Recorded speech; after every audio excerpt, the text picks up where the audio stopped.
कम्म योनि कम्म बंधु कम्म पटिशरण यं कम्मं करिष्यन्ति कल्याणं वा पापकं वा तस्सदायादा भविष्यन्ति। कर्म योनि है, जननी है, कर्म बंधु है, सखा है और कर्म ही रक्षक है। जैसे हम कर्म करेंगे, कुशल हो अकुशल हो, उनका हमें फल भुगतना है, वैसा वैसा फल हमें लेना है। जो हम कर्म करते हैं वैसा ही हमें फल मिलता है। ये बड़ी साधारण, बड़ी सरल सी शिक्षा तथागत की है, बुद्ध की ये सरल शिक्षा है, किंतु हम उलझे हुए हैं।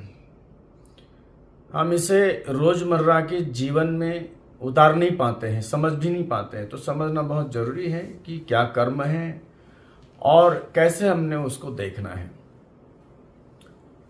बहुत बड़ा दुष्कर्म हमारे हाथ से हो जाए तभी हमें लगता है कि हमने कोई दुष्कर्म किया है। कभी कोई भिक्षुओं के सानिध्य में आए, संतों के सानिध्य में आए, कुछ हमने दान पुण्य कर दिया, कुछ बड़ा स्मरणीय कुछ कर्म कर दिया, कुशल कर्म कर दिया, तो ऐसा लगता है कि हमने कुशल कर्म किया है। इतने भर मात्र सीमित नहीं है। ये कर्म की जो परिधि है, कर्म का जो व्याप है, बहुत बड़ा है, बहुत विशाल विस्तृत है। उसे समझना है। जीवन भर हम जो जी रहे हैं, हर पल, हर क्षण, हर दिन, हर घड़ी, हर मिनट हम कर्म कर रहे हैं। चाहे आप उसको देख रहे हो न देख रहे हो, जो समय बीतते जा रहा है उसमें कुशल अकुशल कर्म होते चले जा रहे हैं, लेकिन हम उसको देखते नहीं हैं, क्योंकि मन इतना सूक्ष्म नहीं है, मन इतना सोचता नहीं है, मन इतना ध्यान नहीं दे रहा है, क्योंकि मन बड़ा जड़ है। मन ये सोचने के लिए आदि नहीं है, वो तो टालते रहने वाला मन है। टालने वाला मन होने के कारण देख ही नहीं पाते हैं। जब कोई बड़ी घटना घटे, बड़ी दुर्घटना घटे, किसी को गाली गलौज हो जाए, बात पुलिस चौकी तक चली जाए, थाने तक चली जाए, तब समझ में आता है कि कुछ गलत हुआ है, या कुछ बड़ा दान पुण्य किया हो, माता पिता की बरसी हो। ऐसे में अगर हम कुछ बड़ा करते हैं तब हमें पता चलता है कि हम कुछ कर रहे हैं। उतने भर मात्र में सीमित नहीं रहना है। तो ये मनुष्य का जीवन जो है, मनुष्य का जीवन ऐसे ही चला जाएगा। ये जो हमें मौका मिल रहा है, हर दिन हमें मौका मिल रहा है, पुण्य करने का अवसर हमें हर दिन मिल रहा है, हर पल प्रतिपल मिल रहा है। मंदिर विहारों में जाने के पश्चात हम दान पुण्य करते, शील का रक्षण करते हैं, भावना करते, तो हो ही रहा है, कब कभार हो रहा है, महीने में एक आध बार। घर गृहस्थी चलाने वाले लोग, अपने बीवी बच्चे संभालने वाले लोग, अपनी माता पिता की सेवा करने वाले लोग, दो समय की रोजी रोटी के लिए भटकने वाले लोग हर दिन तो मंदिर विहारों में नहीं जा सकते, हर दिन तो दान पुण्य नहीं कर सकते। अगर किसी से होता है तो बहुत अच्छी बात है, लेकिन हर किसी के बस की बात नहीं है। तो वो हमारे हाथ से महीने में, हफ्ते में होता हो तो बहुत अच्छी बात है, लेकिन जो भी हो रहा है हमारे रोज के जीवन में, रोजमर्रा के जीवन में, हर दिन के जीवन में, नित्य जीवन में जो कुछ हो रहा है, उसे अगर हम जान ले और उसमें जो दुष्कर्म हो रहा है, उस दुष्कर्म को समझकर, सोचकर, जानकर अगर उसको हम टालने लगे और उसी से हम सत्कर्म करने लगे तो बहुत बड़ी प्राप्ति है। कर्म का खेल इतना आसान भी नहीं है। कर्म ये बीजों की भांति है। जैसे हम बीज बो देते हैं तो बीज बोने के तुरंत पश्चात उसका हमें फल नहीं मिलता। वो कब अंकुरित होगा, कब वृक्ष बनेगा और कब फल देगा। तो फल लगने में, फल देने में थोड़ा समय तो लगता ही है, लेकिन कुछ फल होते हैं बहुत जल्दी मिल जाते हैं। किसान फसल बोते हैं, सोयाबीन वगैरह की जो फसल है बहुत जल्दी आ जाती है, धान आदि की फसल बहुत जल्दी आ जाती है, 2.5 महीने में घर ले जाओ, 3 महीने में घर ले जाओ। लेकिन कुछ जो बीज है वो अंकुरित होने में, उनका पौधा बड़ा होने में, फिर पेड़ होकर फिर उसमें फल लगने में बड़ा समय लग जाता है।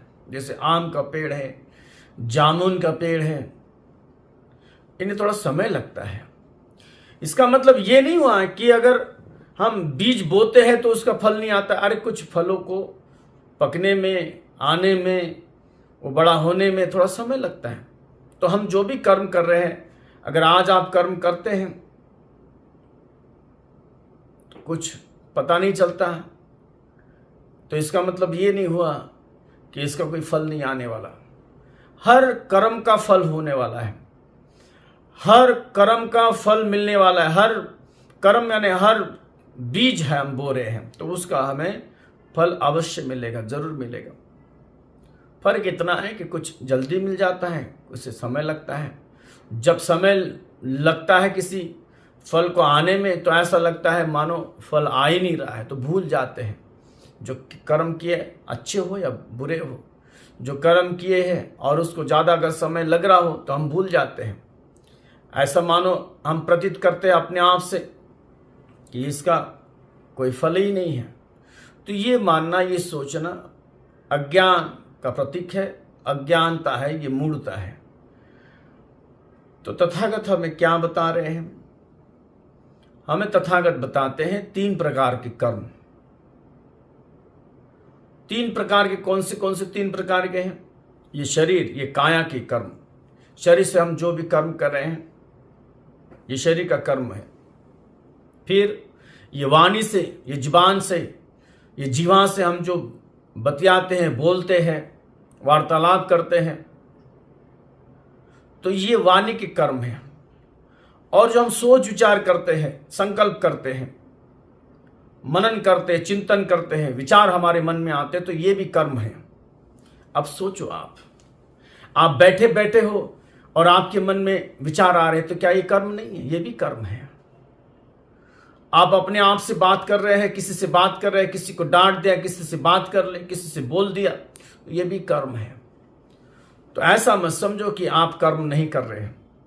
जीवन भर, जीवन जैसे ही आरंभ हुआ तो मृत्यु तक, जब तक तुम्हारे जीवन में जान है, जान में जान है, शरीर में सांस है, तब तक हमारे हाथों से, हमारे शरीर से, हमारे जीवन से कर्म होते हैं।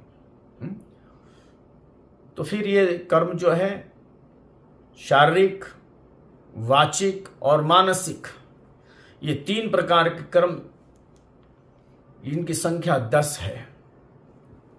शरीर से होने वाले कर्म। अब ये शरीर से होने वाले जो कर्म है, ये 3 कर्म है, ये 2 प्रकार के हैं। 3 कर्म शरीर से होते हैं और वो 2 प्रकार के होते हैं। कैसे हैं? शरीर के जो दुष्कर्म है, हम उसकी पहली बातें करेंगे। 2 प्रकार के, यानी सत्कर्म और दुष्कर्म। अच्छा भी हो सकता है, बुरा भी हो सकता है। तो शरीर से होने वाले तो कर्म तो 3 हैं। अगर वो अच्छे हो तो उनको हम सत्कर्म कहेंगे, अगर बुरे हो रहे तो दुष्कर्म कहेंगे। तो कौन से सत्कर्म और कौन से दुष्कर्म है? शरीर से हम किसी की हिंसा करें तो ये पाप हुआ, और हिंसा ना करे तो ये पुण्य हुआ। या किसी की मदद कर दी, किसी की सहायता कर दी, तो ये शरीर का पुण्य कर्म हुआ। फिर और शरीर से हम चोरी करते हैं, किसी की चोरी कर दी तो फिर शरीर का दुष्कर्म हो गया, पाप हो गया शरीर का। किसी को दे दिया अपने हाथों से उठाकर, अपनी मेहनत का किसी को दे दिया, तो ये शरीर का पुण्य कर्म हो गया। ये दूसरा शरीर का कर्म है। तीसरा है व्यभिचार। जो अपनी महिला ने, जो अपनी पुरुष ने उसका गमन कर लिया, उससे संबंध बना लिए, तो ये शरीर का दुष्कर्म है। उससे अगर हम विरत रहते हैं, ब्रह्मचर्या व्रत धारण करते, या फिर अपनी जो अगर शादीशुदा है, गृहस्थी जीवन जीने वाले लोग हैं, वो अपनी महिलाओं के साथ संबंध रखें, तो ये सत्कर्म है। शरीर की ये 3 कर्म है, 2 प्रकार के, सत्कर्म और दुष्कर्म। तो ये शरीर के साथ साथ मन के भी ऐसे 3 कर्म हैं। और उसके पहले वाणी के समझ लेना। वाणी के 4 कर्म हैं। तो कौन से वाणी के 4 कर्म हैं? झूठ बोलना, ये दुष्कर्म है। फिर सत्कर्म कौन सा हो सकता है? झूठ नहीं बोलना, यानी सत्य बोलना। फिर होता है चुगली करना, इसकी उसके पास तोड़ मरोड़ के बातें बताना, चुगली करना, इसकी उसके पास बताना। तो ये है दूसरा दुष्कर्म, वाणी का। फिर सत्कर्म कौन सा होगा? जो है, जैसा है, जिसकी प्रशंसा करना है उसकी प्रशंसा, जिसने जो किया है उतना ही बखान करना, यानी शरीर का, वाणी का दूसरा सत्कर्म हुआ।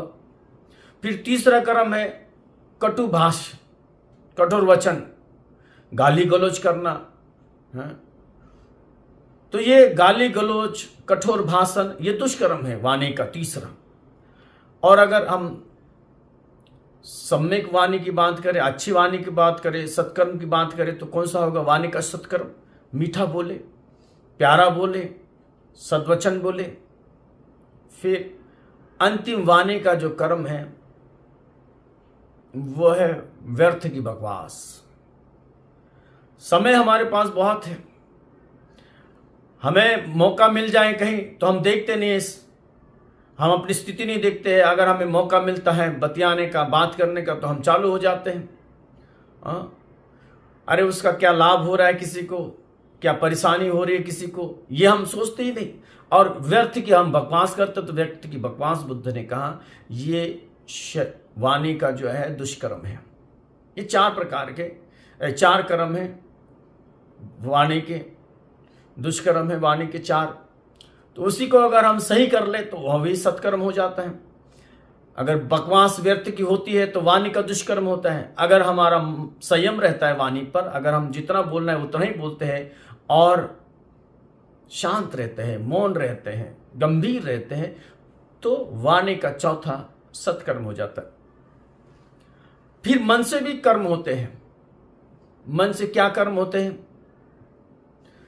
किसी के बारे में गलत धारणा रखना, किसी का बुरा हो, किसी की मृत्यु हो जाए, ये मेरा शत्रु है, ये मेरा अपना नहीं है। तो ऐसे समय में किसी के प्रति दुष्विचार करना, कोई मर जाए, किसी की हिंसा अपने मन में, भावना मन में हिंसा का किसी के प्रति, तो ये मन का जो है दुष्कर्म है, मन का पाप है। साथ ही साथ जब मन में भाव उठे और वो भाव किसी के अहित का हो, किसी का अहित हो उसमें, तो ऐसा भाव भी जो है अगर मन में आए तो वो भी मन का दुष्कर्म है। दूसरों का अहित हो और मेरा फायदा हो, दूसरों के पास जो है वो मुझे मिल जाए, ऐसा सोचना, मन में लोभ आना, किसी की संपत्ति पर अपना मन आना, ललचाना, मन ललचाना, तो ये भी मन का पाप है। उसके साथ में जो अंतिम कर्म है मन का, वह है मिथ्या धारणा। अरे काय का धर्म और काय का कर्म, न कर्म करने से तो पाप होता है, न पुण्य होता, काहे का नरक और काहे का स्वर्ग, ये सारी चीजें बकवास है। ऐसी धारणा रखना, दान करने से कोई पुण्य नहीं होता है, ना तो कोई अरहंत है, ना कोई बुद्ध है, ये सारी बकवास है। ऐसी मन में धारणा रखना, यानी ये मन का अंतिम तीसरा दुष्कर्म है। इसे हम मिथ्या दृष्टि कहते हैं। और यही अगर सरल हो जाए, सही हो जाए, तो सम्यक दृष्टि। सम्यक दृष्टि का मतलब ऐसा होता है कि अनंत है, पाप और पुण्य है, स्वर्ग नरक है, दान देने से फल मिलता है, शील का रक्षण करने से सुगति प्राप्त होती है। तो ये ऐसी धारणा रखना यानी सत्कर्म है मन का। लेकिन इसके विपरीत अगर हम आयु अब ज़्यादा नहीं है, युवा है, जवान है, मदमस्त है अपने आप में और किसी की कोई परवाह नहीं और सोच रहे हैं क्या धर्म और क्या कर्म, क्या पुण्य और क्या पाप, न कोई पुण्य होता है न कोई पाप होता है, कुछ भी कर ले, जैसा जी चाहे वैसा जी ले। तो प्रमादी होकर अगर हम ऐसा विचार कर ले, न कुछ करेंगे न किसी को देंगे, किसी का ले लिया किसी को पता नहीं तो क्या होने वाला है। अगर किसी को दिखता है तो कोई शिकायत करेगा, अगर किसी को नहीं दिखता है तो चोरी कर ले, क्या होता है उससे, कौन पकड़ेगा। अगर मन में ऐसी भावना आए, ऐसी धारणा आए, न तो पाप होता है न पुण्य होता है, तो कोई आदमी कुशल भी नहीं करता और फिर वो अकुशल करने में रत हो जाता है और उसका जीवन नर्क की ओर बढ़ता है। तो नर्क की ओर बढ़ने वाला जीवन दुखद है, वो इसी जन्म में दुखद है। तो ये सारे जो कर्म हैं, ये 10 कर्म, अगर हमारे ये 10 कर्म सही हो जाए, सुधर जाए, तो मृत्यु के पश्चात 10 क्रिया करने की जरूरत नहीं है। यही 10 क्रिया है। हमारे सत्कर्म अगर अच्छे हो तो हमें मुक्ति से कोई नहीं रोक सकता, सुगति से हमें कोई रोक नहीं सकता। अरे स्वर्ग में जाना नहीं, स्वर्ग हमारे पास आएगा अगर ये 10 कर्म हमारे सुधर जाए तो।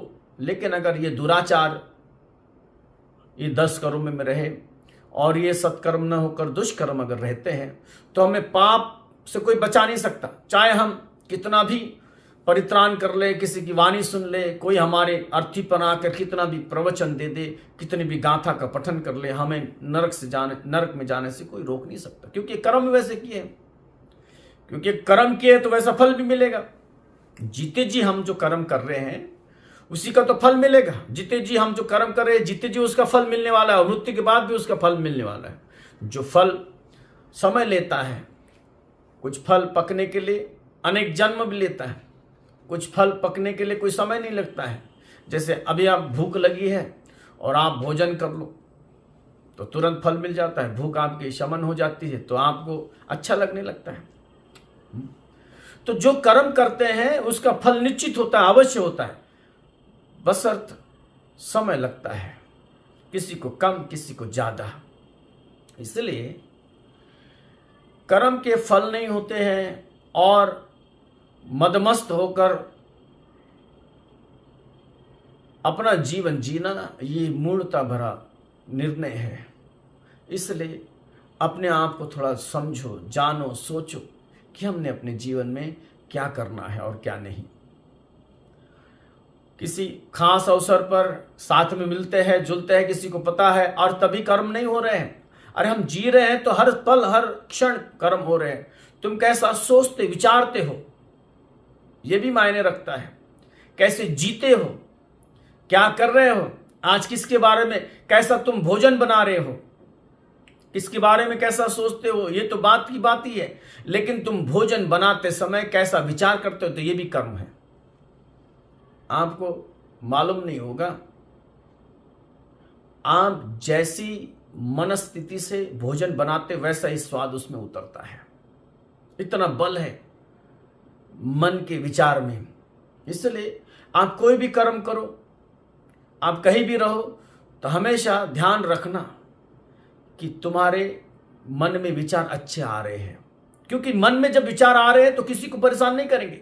ये जो मन में विचार आ रहे हैं तुम्हें अपने आप परेशानी होगी, क्योंकि सबसे पहले परेशानी किसको होगी, तुम्हें होगी। ये जितने भी कर्म तुम करोगे, चाहे वो वाणी के हो, चाहे वो शरीर के हो, चाहे वो मन के हो, जब जब आप दुष्कर्म करोगे सबसे पहले उसका जो शिकार होगा वो खुद स्वयं। दूसरा हो न हो, दूसरे उसका शिकार हो न हो, स्वयं पहले स्वीकार होना पड़ता है। अगर तुमने गाली गलौज कर दी किसी को तो गाली गलौज ऐसी थोड़ी न बक पाओगे। गाली गलौज करने के लिए तुम्हें उत्तेजित होना पड़ेगा, तुम्हारे शरीर का जो तापमान बढ़ेगा तभी तुम्हारे मुख से गाली शब्द प्रयोग आएंगे, अन्यथा नहीं। तुम किसी को मारने काटने के लिए उतारू हो जाओ तो उतनी हिंसा तुम्हारे भीतर पड़ेगी, उतनी हिंसा तुम्हारे भीतर जागृत होगी, और हिंसा जब जागृत होगी तो तुम्हारा न तो मन स्थिर रहेगा, न तो शरीर कांपने लगता है। जब किसी ने गाली देना होता है, जब किसी ने किसी की हत्या करनी होती है, किसी ने मारपीट करनी होती है, तो उसका शरीर, उसकी वाणी लड़खड़ाती है, उसका शरीर कांपने लगता है, उसका मन स्थिर नहीं रहता। और इसलिए लोग क्या करते हैं, सहारा लेते हैं, क्योंकि मन स्थिर होने के पश्चात कोई दुष्कर्म कर ही नहीं सकते। तो अपने मन को प्रमादी बनाते हैं, शराब पीते हैं, अपने आप उत्तेजना बढ़ाते हैं, और जब उत्तेजित होता है आदमी तो उसका फल स्वरूप स्वयं को दुख मिलता है। तो जो भी हम कर्म कर रहे हैं, छोटा बड़ा कर्म, सोचो तुम राह चल रहे हो, किसी की तुमने मदद कर दी, किसी ने पानी मांगा, तुमने अपने बोतल से किसी को पानी दे दिया। वो प्यास से परेशान आदमी आपको पानी मांगने के पश्चात, वो पानी पीने के पश्चात जो तृप्त हो जाता है, उसके चेहरे पर वो जो तृप्त भाव देखने के पश्चात आपको भी बड़ा आनंद, बड़ा सुख मिलता है। आपने कुछ खास किया नहीं, बस थोड़ा सा पानी दे दिया, उसका जो सुख है वो आपको याद रहता है कि मेरे हाथ से कुछ सुख देने वाला कर्म हुआ है, पुण्य कर्म हुआ है। तो ये ऐसे छोटे छोटे कर्म आपको याद रहे न रहे, आपके हाथों से कर्म हो रहे हैं, लेकिन अगर आपके जीवन में अगर सुख चाहिए आज के लिए, आने वाले कल के लिए और आने वाले जन्मों के लिए, तो आप हर पल हर क्षण सजग रहे, सतर्क रहे और देखे, समझे, जाने कि मेरे हाथ से ये कर्म हो रहे हैं, मेरे हाथ से ये कर्म होते चले जा रहे हैं। तो कोई ऐसा कर्म ना हो जिसका मुझे फल मिलने के पश्चात पश्चाताप हो, कष्ट हो, दुख हो, परेशानी हो। आखिर हमारे हाथ में है। हमने अच्छे कर्म किए तो हमें कोई नहीं रोक सकता अच्छे कर्मों का फल पाने के लिए। हमारे अच्छे कर्मों का फल हमें अच्छा ही मिलेगा और उससे हमें कोई रोक नहीं सकता। अगर हमने बुरे कर्म किए हो तो उन बुरे कर्मों का फल हमें जरूर मिलेगा, कोई बाधा नहीं बन सकता, कोई नहीं बन सकता। साक्षात बुद्ध भी हमारे पास आ जाए तो भी हमारे कर्मों से हमें बचा नहीं सकते। फिर बुद्ध का होने का क्या प्रयोजन है, भिक्षुओं का, गुरुओं का होने का क्या प्रयोजन? तुम्हें ही किच्चंग आतप्पा अक्खा तारो तथागता, ये प्रयोजन है।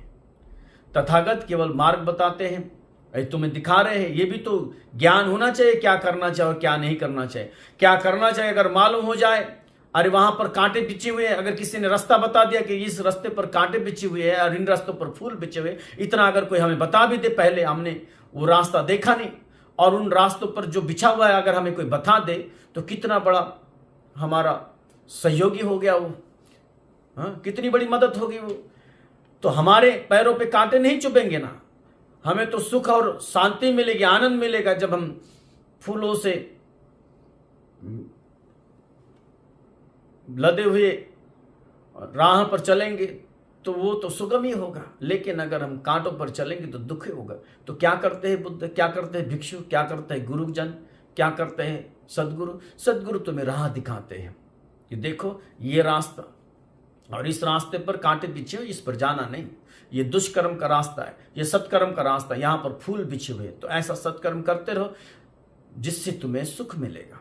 तो ये तुम्हें इंगित इशारा कर रहे हैं गुरु, और यही प्रयोजन है। करना तो तुम्हें ही है, लेकिन उसका पता कब चलेगा? अरे रोजमर्रा का जीवन हम जी रहे हैं, रोजी रोटी के लिए जी रहे, सोचते नहीं, विचारते नहीं। दिन निकलता है, सुबह हो रही है, दफ्तर निकले, ऑफिस निकले, काम धंधे को निकले, अपने व्यापार के लिए निकले, और शाम तक शाम हो जाती तो फिर वही घर गृहस्थी है। तो कभी विचार ही नहीं करते क्या सही क्या गलत, क्या सही क्या गलत। ये बताने वाला ये गुरु है, महागुरु है। ये तुम्हारा कल्याण मित्र है। बुद्ध कल्याण मित्र मात्र है। तुम्हें ही किच्चंग आतप्पा अक्खा तारो तथागता। कर्म तो तुम्हें खुद ही करना है, चुनना तो तुम्हें खुद ही है। लेकिन इतना बताने के पश्चात भी अगर तुम्हारे भीतर बुद्धि न जागे, मोह मूर्ताएं रहे, क्योंकि बहुत जन्मों के पाप लगे हुए हैं, धारणा बनी हुई है, आदतें बनी हुई है, तो उन आदतों से हम छूटते नहीं हैं। किसी को वेश्यागमन की आदत लगी हुई है, किसी को झूठ बोलने की आदत लगी है, किसी को पाप करने की आदत लगी हो, तो इतने जल्दी जाएगी नहीं। बताते तो गुरु बार बार है, लेकिन बताने के पश्चात एक मन तो होता है कि सुन ले, समझ ले, जान ले, कि इसको त्याग ले, सत्कर्म कर ले। लेकिन जब करने जाते हैं, जब हमारे भीतर से वो त्वरा जागती है, तृष्णा जागती है, तो अपने आप को हम रोक नहीं पाते, क्योंकि मन पर संयम नहीं है, शरीर पर संयम नहीं है, वाणी पर संयम नहीं है। जब समय आता है तो भूल जाते हैं सारा उपदेश, और फिर वो पाप करने में हम संलग्न हो जाते हैं। इसलिए जरूरी है कि सदगुरु का होना। कल तक नहीं था, आज है, और आज होने के पश्चात एक क्षण में हम सुधर नहीं पाते तो कोई बात नहीं, सुनो बार बार। एक समय आएगा, तुम्हें दिखेगा कि नहीं, अब बस हो गया, अब ये पाप कर्म से हमें छुटकारा चाहिए, अब नहीं सहा जाता। तब तुम्हारा मन ही स्वयं कहेगा कि नहीं, अब बस हो गया, और तुम धीरे धीरे धीरे धीरे सत्कर्म करना आरंभ कर लोगे। जब सत्कर्म करोगे उसका फल मिलेगा।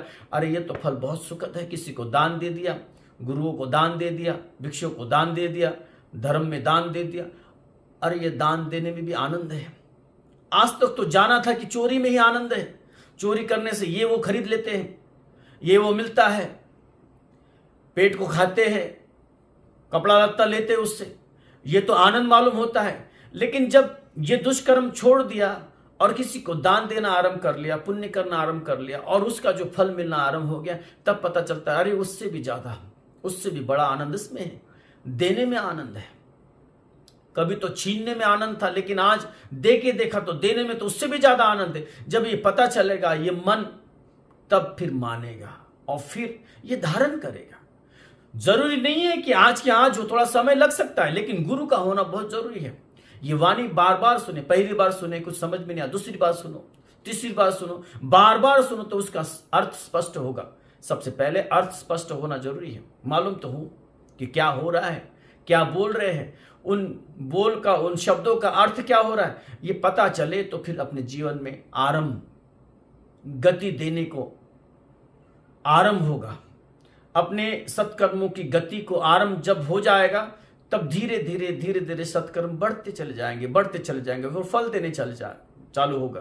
फल जैसे जैसे वो देने चालू हो जाएगा तो आनंद भी मिलेगा, फिर वो रत हो जाएगा, फिर वो अपने पुण्य को देखेगा पलट कर, अरे मैंने ये पुण्य किया है, मेरे हाथ से ये पुण्य हुआ है, तो उसका फल मुझे अच्छा मिला, तो फिर उसको और प्रेरणा मिलेगी, फिर अच्छा करेगा। आपके जीवन में भी अगर कोई दुष्कर्म हो रहा हो, कोई बात नहीं, एकदम से उखाड़ के सारे जड़ों को तो हम फेंक नहीं सकते, लेकिन धीरे धीरे सबसे पहले समझना जरूरी है कि हम क्या कर रहे हैं, सही कर रहे हैं, गलत। अपने आप को देखो, अपने आप को समझो, अपने वाणी के कर्म, अपने मन के कर्म, अपने तन के कर्म, अपने शरीर के कर्म, क्या क्या मेरे से दुष्कर्म हो रहे हैं। अब होने के पश्चात शांत बैठो, शांत बैठने के पश्चात उसको एनालाइज करो, उसका विवरण करो और उसको डिवाइड करो कि क्या सही है क्या गलत है। उसका विभाजन हो जाएगा, विवरण हो जाएगा, तब हम उसको अलग करेंगे। नहीं, अब ये नहीं करना है, अब ये करना है, इसको छोड़ना, इसको पकड़ना है। अब जब ऐसा हो जाएगा तब धीरे धीरे धीरे धीरे ये जो चित्त, जो ये जो मन है, जो पाप में अब तक पाप में जो आसक्त था, पाप में संलग्न था, अब वो धीरे धीरे छोड़ने में लग जाएगा, छोड़ेगा, फिर वो छोड़ने के पश्चात अच्छा ही पकड़ेगा, सत्कर्म पकड़ेगा, और सत्कर्म पकड़ते पकड़ते अपना जीवन पूरा दोष से दोष मुक्त होगा। कल तक जो दोष युक्त जीवन था वो दोष मुक्त जीवन हो जाएगा। जब दोष मुक्त जीवन हो जाएगा, फिर तुम्हारे मरने के पश्चात तुम्हारे सामने 10 क्रिया करने की जरूरत नहीं। यही सारी 10 क्रिया है, यही 10 क्रिया तुम्हें सुगति और स्वर्ग ले जाएगी, तुम्हारी मुक्ति होगी, उससे मोक्ष मिलेगा उससे।